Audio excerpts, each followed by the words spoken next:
नमस्कार मैत्रिणींनो, स्वागत आहे तुमचं भारतीज किचनमध्ये। मऊ लुसलुशीत साबुदाण्याची खिचडी रेडी आहे। तर खिचडीसाठी बघा, मी 1 वाटी साबुदाणे घेतले, स्वच्छ 2 पाण्याने धुवून घ्यायचे आणि अंदाजे पाणी ठेवून भिजत ठेवायचे। अगदी तासभर भिजले तरी चालतात, पण अगदी 2-3 तास भिजले तर अजूनच उत्तम। तर आपले साबुदाणे चांगले भिजलेत।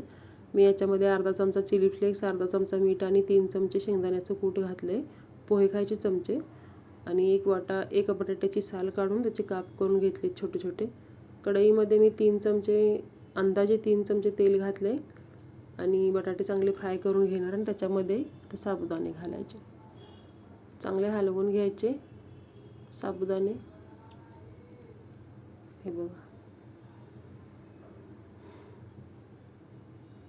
थोडंसं झाकण ठेवून याला वाफ द्यायची। वाफ दिली की एकदम मऊसूत लुसलुशीत तयार होतात। अजून एकदा वाफ द्यायची याला आणि गॅस बंद करायचा। खूप छान मोकळी आणि मऊसूत अशी खिचडी तयार होते। हे बघा, तुम्ही बघू शकता खिचडी किती मोकळी आणि मऊ झाली आहे। रेसिपी करून बघा,